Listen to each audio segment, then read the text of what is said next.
स्वागत है आपका सफलता गुरु क्लासेस में। आज हम लेकर आए हैं संविधान के इतिहास से संबंधित कुछ महत्वपूर्ण क्वेश्चन जो कि आपके आने वाले किसी भी एग्ज़ाम के लिए बहुत ही उपयोगी हैं। तो आइए शुरू करते हैं। क्वेश्चन नंबर 1, निम्नलिखित में से किस अधिनियम द्वारा भारत के गवर्नर जनरल को अध्यादेश जारी करने की शक्ति प्रदान की गई?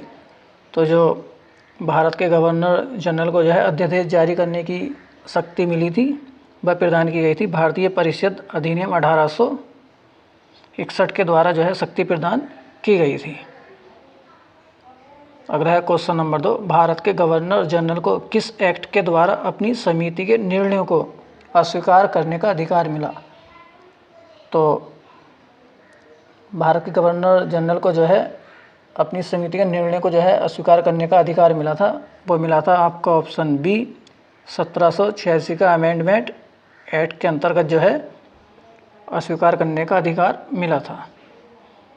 क्वेश्चन नंबर 3, मिंटो मार्ले सुधार का उद्देश्य क्या था?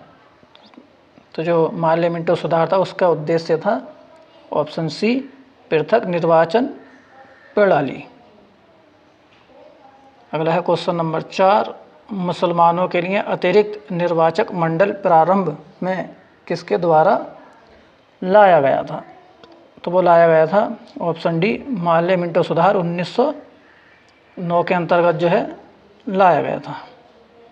क्वेश्चन नंबर 5, 1919 के इंडियन काउंसिल एक्ट में किस बात की व्यवस्था की गई थी? तो उसमें व्यवस्था की गई थी ऑप्शन ए सांप्रदायिक प्रतिनिधित्व की जो है व्यवस्था की गई थी। क्वेश्चन नंबर 6, मार्ले मिंटो सुधार बिल किस वर्ष में पारित किया गया था?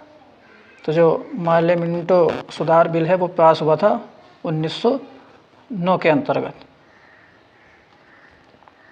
क्वेश्चन नंबर 7, 1946 का कैबिनेट मिशन 3 मंत्रियों में गठित था।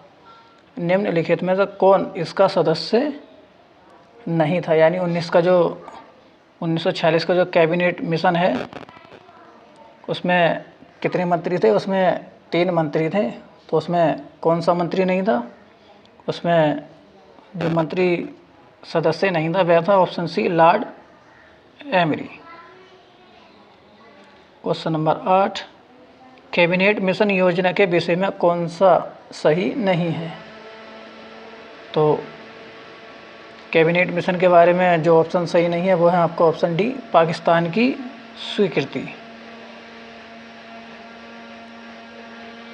क्वेश्चन नंबर 9, भारत का संविधान लागू होने तक स्वतंत्रता के पश्चात इसका शासन किसके अंतर्गत चलाया गया था?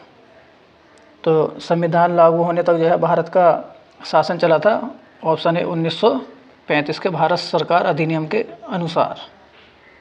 क्वेश्चन नंबर 10, भारतीयों को किस वर्ष 1947 में सार्वभौम सत्ता सौंपने की योजना निम्न में से किस नाम से जानी गई?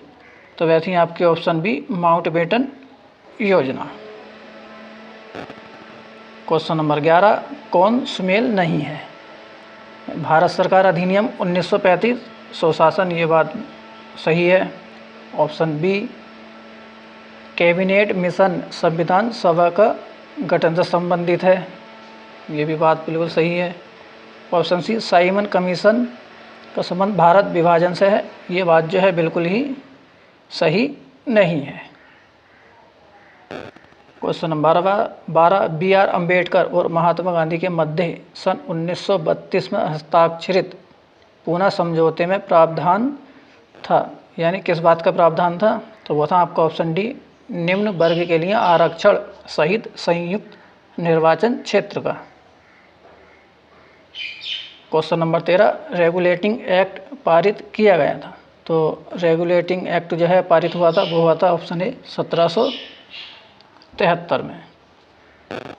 क्वेश्चन नंबर 14, महारानी विक्टोरिया को भारत की सामग्री किस वर्ष नियुक्त किया गया था? तो वो नियुक्त किया गया था ऑप्शन बी 1858 में। क्वेश्चन नंबर 15, मॉन्टेग्यू चेम्सफोर्ड सुधार में प्रावधानों का सार था। तो जो मॉन्टेग्यू चेम्सफोर्ड सुधार थे उसमें किस बात का प्रसार था? तो वो था आपका ऑप्शन सी, प्रांतों में दोहरा शासन का प्रावधान था। क्वेश्चन नंबर 16, अखिल भारतीय महासंघ स्थापित करने का प्रावधान शामिल किया गया था। तो वो किया गया था ऑप्शन डी, भारत सरकार अधिनियम 1935 में। अगला है क्वेश्चन नंबर 17, निम्न में से किस अधिनियम ने केंद्र में द्वैध शासन प्रणाली को स्थापित किया था। तो वे किया था ऑप्शन ए, भारत शासन अधिनियम 1935।